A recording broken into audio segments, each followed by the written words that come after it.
မင်္ဂလာပါတခါတော့လေသမားကြီးတယောက်ရှိအဲ့လေသမားကြီးဒီစင်းရဲကြက်တဲတဲ့အတွက်သူကဒီတထိတ်တယောက်စီကနေငွေတို့ချီးပြီးတော့သူကလေလုတ်တဲ့အခါမှာတဖြည်းဖြည်းလေကလည်းမအောင်မြင်ရာသီဥတုကလည်းမကောင်းအကျွေးတွေကပြိပေါ့အကျွေးပေါ်မှာအတိုးတွေဆင့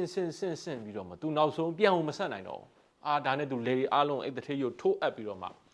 ှသူကအလုတ်လက်မဲ့ဘဝရောက်သွားအဲ့နဲ့အဲ့လေသမားကြီးကစိတ်ညစ်ပြီးတော့မှသူထွက်လာတာပေါ့နော်ရောက်ရပေါက်ရရက်ကိုထွက်သူ့လက်ထဲမှာလဲစားစရာဆိုလို့ဒီပေါင်မုံလေးတစ်ဝက်လောက်ပဲကြံတော့တာဘာမှသူစားစရာမရှိတော့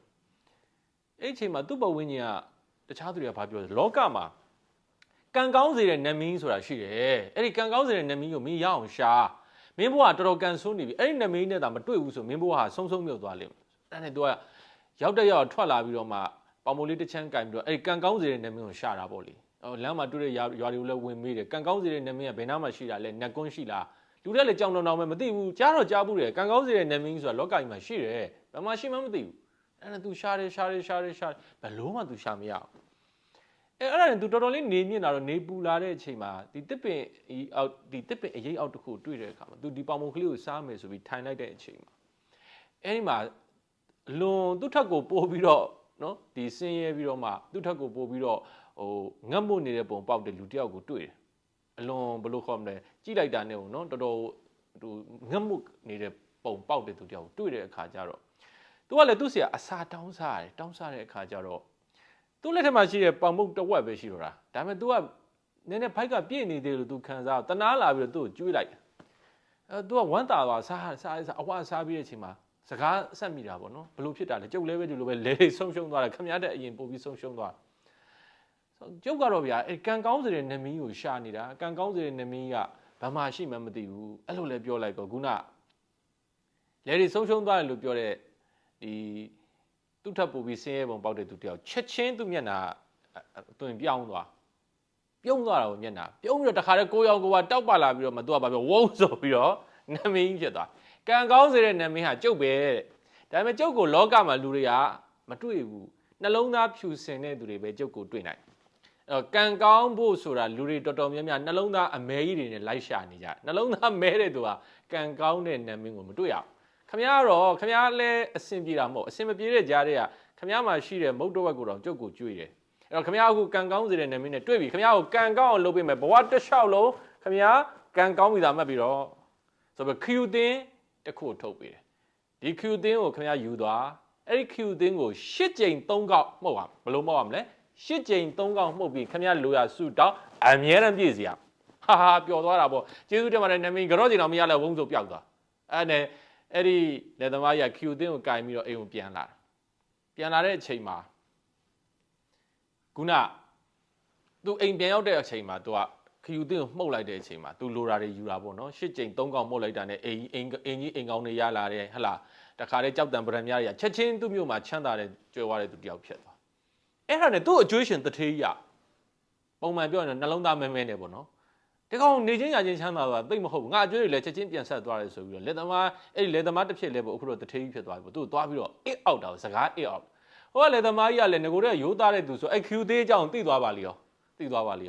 ာအဲ့ဒါတထေးကြီးကဘာလုပ်လဲချမ်းသာတဲ့သူကပိုချမ်းသာကျင်တာကကောင်းတယ်နော်သို့တော့မှန်ကန်ကောင်းမွန်တဲ့စိတ်ကိုအခြေခံမှုလိုတယ်အဲ့တထေးကြီးကကောက်ကျစ်တဲ့စိတ်နဲ့ဘာလဲဆိုညဘက်ရောက်တော့အဲ့ဒီခူသေးကိုခိုးပါလိရောနော်ခိုးပါလိရောကိုလိုက်တော့အခူသေးမနဲ့ကြတော့ပျောက်သွားလက်သမားကြီးတော့ဝမ်းနဲ့ပက်လဲပဲဒါပေမဲ့သူကတော့အေးစစ်ပါပဲမစိုးပါဘူးငါမှလည်းဒီမှာငါစုတောင်းတာကြောက်တံပရံများတွေအပြည့်ပါပဲမစိုးဘူးဟာဒါပေမဲ့လည်းပဲစိတ်တော်မကောင်းဘူးပေါ့ကိုပစ္စည်းပျောက်သွားတာဒါပေမဲ့အဲ့တထေးကြီးကခိုးသွားတယ်ပြဿနာဘာလဲဆိုတော့ခုနလက်သမားကြီးတို့ तू ပြောတော့က तू စကားအေးတော့ဘယ်နှကြိမ်မဟုတ်ရမလဲဆိုတော့ तू မသိဘူးအဲ့တော့ခယူသင်းတာရတယ်ရှောက်မုံတယ်တစ်ခါမုတ်လိုက်နှစ်ခါမုတ်လိုက်သုံးခါမုတ်လိုက် तू ဘာမှလုပ်လို့မရဘူးလိုတာစုတောင်းတယ်အိမ်ကမိန်းမကြီးကချစ်ချင်းမော်ဒယ်ဖြစ်သွားပါစေမဖြစ်ဘူးဟာဘလို့ဖြစ်တာလဲ तू ဘယ်နှကြိမ်မဟုတ်ရမလဲမမေးလိုက်ဘူးလေမသိလိုက်ဘူးအဲ့ဘယ်နှကြိမ်မဟုတ်မှမသိတဲ့အခါကျတော့တထေးတိုင်ပတ်ကောဒါလျှို့ဝှက်ချက်တော့ရှိရမယ်အဲ့နောက်ဆုံးတထေးကြီးကအဲ့လေသမားစီပြန်ရောက်လာဟဲ့ခမည်းခယူသေးကိုကျုပ်စီမှာအဲ့တော့ခမည်းခယူသေးကကျုပ်စီမှာဒါပေမဲ့ခမည်းလည်းအခုဘာမှသုံးလို့မရဘူးကျုပ်ကလည်းဘယ်နှကြိမ်မဟုတ်မှမသိတော့သုံးလို့မရဘူးအဲ့တော့ခမည်းနဲ့ကျုပ်နဲ့သဘောတူညီမှုတစ်ခုလုံးနော်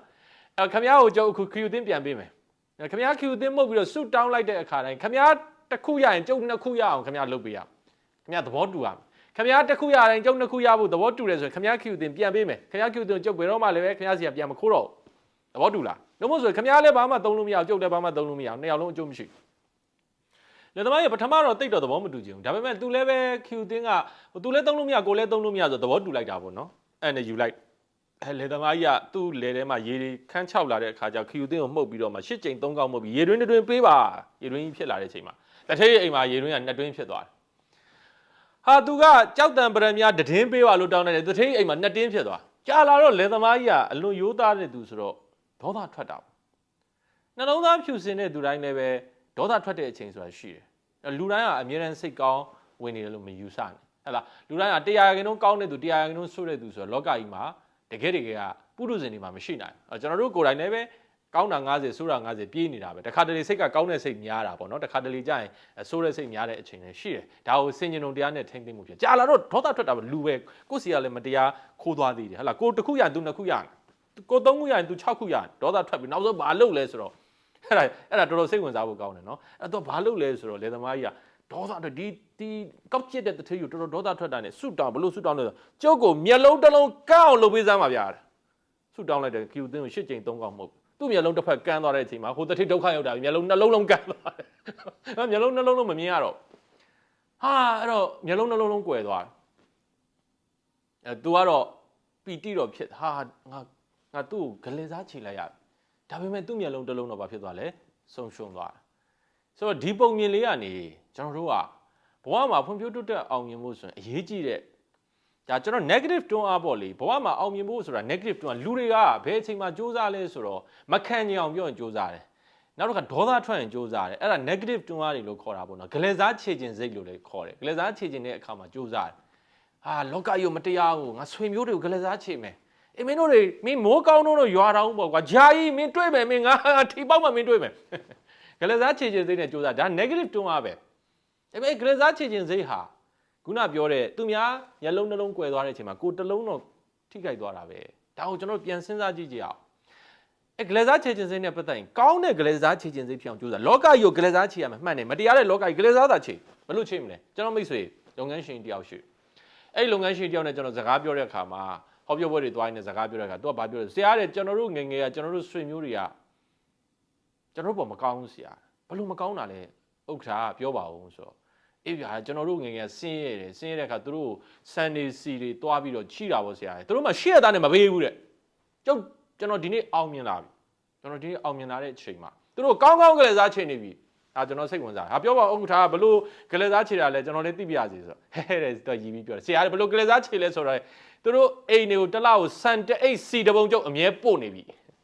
အသိကောင်းတဲ့ကလေးစားခြေနေဖြစ်တယ်လောကမှာကိုယ်ဒုက္ခပေးထားတဲ့သူတယောက်ကိုသူအကျိုးရှိအောင်ကူညီပေးလိုက်တဲ့အချိန်တော့ပြုံးရတဲ့ပီတိအပြုံးဟာခုနသူမျက်လုံးနှလုံးကွယ်သွားတဲ့အတွက်ကိုမျက်လုံးတစ်လုံးဆုံးရှုံးသွားတဲ့အချိန်မှာပြုံးတဲ့အပြုံးထက်အများကြီးတာလွန်နေဆိုတော့မမေ့ပါနဲ့ဒါကြောင့်လောကမှာအောင်မြင်ခြင်းဂလဲစားချေဖို့လိုတယ်ဘလို့ဂလဲစားချေမလဲကိုထိခိုက်စေခဲ့တဲ့သူတွေဒုက္ခရောက်စေခဲ့တဲ့သူတွေကိုတစုံတရာအကျိုးပြန်ပြုပါသူတို့ကိုတစ်ခုခုခုနကျွန်တော်တို့တထေးကြီးလို့ကျွန်တော်မိတ်ဆွေလုပ်ငန်းရှင်ကြီးလို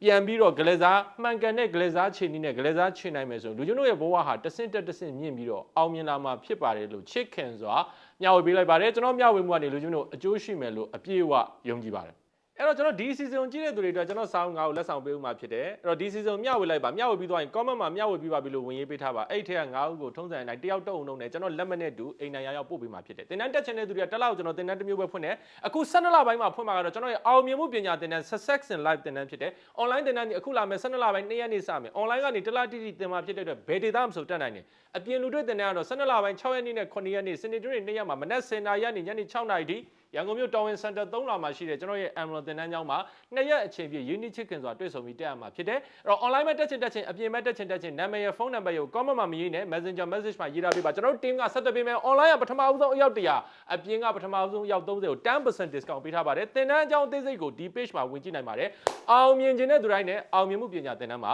တွေ့ကြပါမယ် We must work together we must build our nation